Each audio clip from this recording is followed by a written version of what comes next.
adalah seorang Gyun-woo, mahasiswa biasa jurusan mesin di salah satu universitas di kotanya. Dia sedang menunggu seorang gadis yang berjanji akan datang setelah mereka menanam kapsul waktu yang berisi sebuah surat yang akan dibuka bersama. Surat yang dituliskan oleh gadis itu untuk bisa menceritakan tentang dirinya yang selama ini membuatnya begitu sedih dan terluka. Pertanyaannya adalah, apakah kapsul waktu itu? Siapakah gadis itu?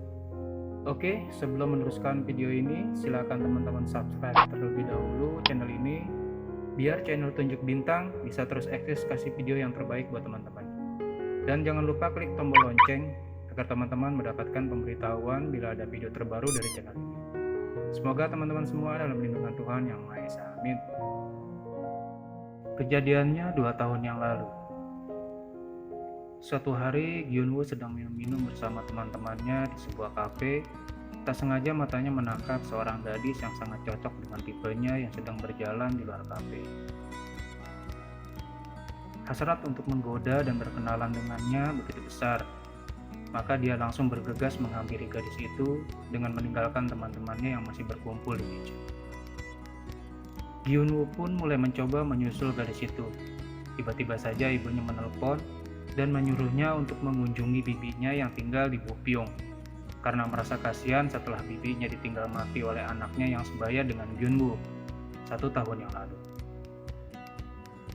Dengan malas, Gyun-woo pun akhirnya mengikuti permintaan ibunya karena Gyun-woo sangat takut dengan amarah ibunya yang galak. Dan lagi pula, Gyun-woo adalah anak yang bisa dibilang penurut. Untuk menuju Bupyeong, Gyun-woo harus naik kereta. Ketika sudah di stasiun, Gyun-woo melihat seorang gadis yang sedang mabuk dan nyaris tertabrak kereta yang baru datang karena berdiri terlalu menjorok ke sisi jalur kereta yang baru datang. Dan naluri kemanusiaannya berhasil menyelamatkan gadis itu.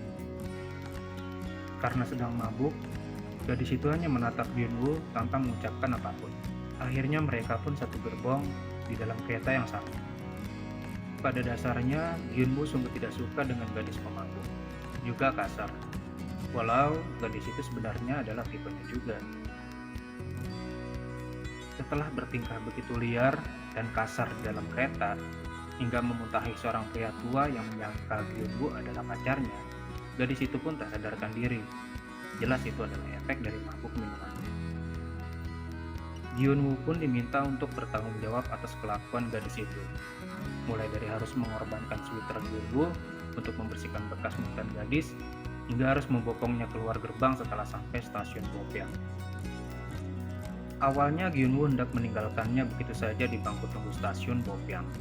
Namun, Gyun-woo merasa kasihan. Akhirnya, Gyun-woo putuskan untuk membawanya ke sebuah penginapan terdekat, mengingat hari juga sudah malam. Sampai di kamar penginapan, Gyun-woo langsung meletakkannya di tempat tidur, dipandangi wajahnya yang sedang tertidur pulas.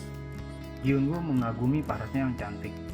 Ketika sedang mandi, tiba-tiba Gyun-woo dikagetkan oleh suara handphone yang berdering, yang ternyata handphone dari gadis itu. Dia pun mengangkatnya dan menjawab telepon tersebut yang ternyata adalah orang tua gadis itu yang khawatir. Dengan polosnya, Gyun-woo memberitahukan posisi mereka menginap dan mengatakan bahwa gadis itu sedang tidur di sampingnya. Sebelum Gyun-woo menanyakan dan menjelaskan banyak hal, telepon sudah dimatikan. Apesnya, Gyun-woo akhirnya disatroni polisi dan ditangkap karena dianggap membawa kabur gadis itu. Lalu Gyun-woo dimasukkan ke dalam penjara bersama penjahat lain yang sungguh tidak ramah padanya. Istilahnya inisiasi gitulah. Paginya Gyun-woo dibebaskan karena ternyata pihak keluarga pelapor sudah mendapatkan keterangan yang sebenarnya dari gadis itu, bahwa itu adalah sebuah kesalahan. Gyun-woo pun membatalkan niatnya untuk ke rumah bibinya dalam kondisi seperti itu dan langsung kembali ke rumahnya. Ibunya tentu saja murka, lebih-lebih bibinya bilang bahwa Gyun-woo tidak ke rumahnya semalam. Habis Gyun-woo dipukuli ibunya dengan vacuum cleaner yang kala itu sedang bersih-bersih rumah. Gadis itu akhirnya menelpon Gyun-woo untuk bertemu dan hendak menanyakan detail kejadian semalam sampai dia sekamar dengan Gyun-woo. Mereka sepakat untuk bertemu di stasiun Bopyeong. Gyun-woo pun menceritakan detail kejadiannya, bagaimana gadis itu bisa sekamar dengannya. Setelah pindah ke tempat lain, si gadis minum dengan sangat banyak. Lagi-lagi si gadis itu pun mabuk dan tak sadarkan diri. Untuk kedua kalinya, Gyun-woo harus bersusah payah membawanya ke penginapan. Dan kebetulan juga ke tempat penginapan yang sama dengan kemarin. Pada suatu hari, si gadis menyusul Gyun-woo ke kampusnya dan mengajaknya berbolos. Jelas saja Gyun-woo tidak berani karena mata kuliah kali itu adalah mata kuliah penting dengan dosen yang killer. Namun anehnya, sang dosen justru menyuruh Gyun-woo untuk segera menyusul gadis itu.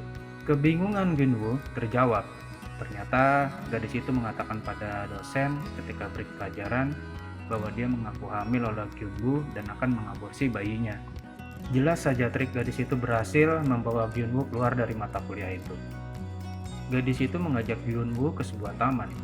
Dia memberikan Gyun-woo seberkas kertas yang isinya adalah sinopsis karya dari si gadis itu. Gyun-woo pun akhirnya tahu bahwa si gadis itu senang menulis, walaupun tulisannya sedikit agak frontal dan keras. Sekeras dan sekasar sikapnya di balik kelembutan wajahnya. Suatu hari gadis itu memberitahukan Gyun-woo bahwa 2 hari lagi ia akan ulang tahun dan mengancam Gyun-woo untuk mengasarinya bila Gyun-woo sampai lupa. Gyun-woo menyiapkan rencana untuk memberikan kejutan. Gyun-woo berencana akan mengajaknya ke sebuah taman bermain dan akan merayakan dengan gadis itu secara romantis. Alih-alih rencana terwujud, malah mereka terkena masalah dengan bertemu seorang tentara yang kabur dan tengah menjadi buronan. Hasilnya, mereka pun menjadi sandera tentara itu. Hal yang lucu mengapa tentara itu kabur adalah karena dia tidak rela kekasihnya diambil oleh komandannya dan dia berencana membunuh keduanya. Karena terjadi perdebatan mental, gadis itu akhirnya dilepaskan oleh tentara buronan tersebut.